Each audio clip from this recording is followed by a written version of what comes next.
եկել եք, որովհետև գիտեմ, որ 19 ուժ լուսաբանելը շատ դժվար է։ Մենք այսօր գտնվում ենք Հայաստանի Հանրապետության նախագահի նստավայրի առջև։ Հայաստանի Սահմանադրության համաձայն Հանրապետության նախագահը Հայաստանի Հանրապետության գլուխն է, այսինքն ի պաշտոն է երկրի գլխավոր պաշտոնյան է, պետք չէ խառնել գործադիր իշխանության հետ, որտեղ կա վարչապետ, եւ մենք եկել ենք այստեղ ասելու, որ հունիսի 7-ի քվեարկությամբ դուք որոշելու եք Հայաստանի Հանրապետության նախագահան լինելու է մի մարդ, որի համար մենք ամաչում ենք, թե լինելու է մի մարդ, որի համար մենք կպարտանանք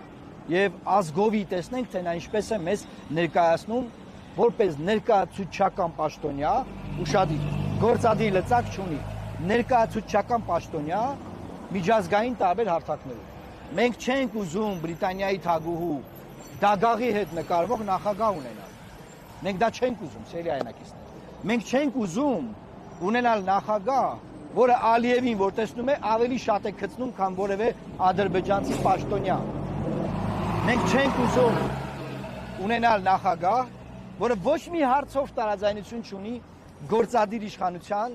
դատական իշխանության եւ օրենսդիր իշխանության հետ։ Մինչդեռ Հանրապետության նախագահի լիազորություններն այնպիսին են, որ նա պետք է լիներ հակակշիռներից մեկը, դեր խաղար,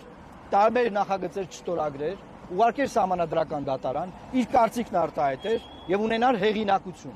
Մենք ունենք 0 հեղինակությամբ Հանրապետության նախագահ։ Հիմա հունիսի 7-ին մենք մեր ժողովրդին առաջարկում ենք քվեարկել մեր օգտին միակ ուժը, որ Հանրապետության նախագահի ինստիտուտի վերաբերյալ տեսլական է ներկայացրել ժողովրդին, դա Լուսավոր Հայաստանն է։ Քվեարկելով թիվ 19 քվեաթերթիկով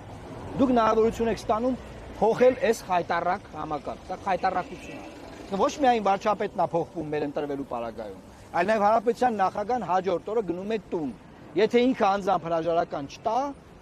իմպիչմենտով նրան կհեռացնենք, սահմանադրական լծակները կան։ Բայց ինքը շատ արագ հրաժարական կտա, այդտեղ մտածելու բան չունենք։ Ես մեկ այլ ամոթալի բան էլ կարող եմ ասել, որ Հանրապետության նախագահ գնաց իրանց եւ ասեց կյանքից մեջ առաջին անգամ տեսնում եմ պետական սահման։ Այսինքն մարդ, որը հանրապետությունն է ներկայացնում, մարդ, որը մեր նախագահն է սահմանադրությամբ, գնաց իրանց ու ասեց կյանքից մեջ առաջին անգամ տեսնում եմ Հայաստանի սահմանը, պետական։ Այսինքն այս մարդը, չգիտեմ,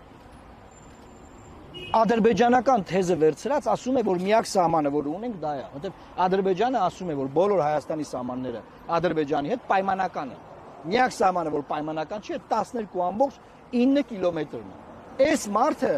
վերցրեց Ադրբեջանի թեզը եւ հրապարակային ասեց. նա մեր ամոթն է, մենք նրան հեռացնելու ենք։ Այս խորհրդանշական ակցիան այստեղ այն մասին է, որ ժողովուրդը նաեւ մոռացել է, որ նման համակարգ ինստիտուտ գոյություն ունի, բայց իրենց հարկերի հաշվին պետական ինքնաթիռով այստեղից այնտեղ է գնում եւ իր անիմաստ գոյությունը ապահովում։ Խոսքը միլիոնավոր դոլարների մասին է։ Այո, ես հիմա խոսքը փոխանցում եմ Կարպիս Փաշինյանին։ Շնորհակալ եմ, պարոն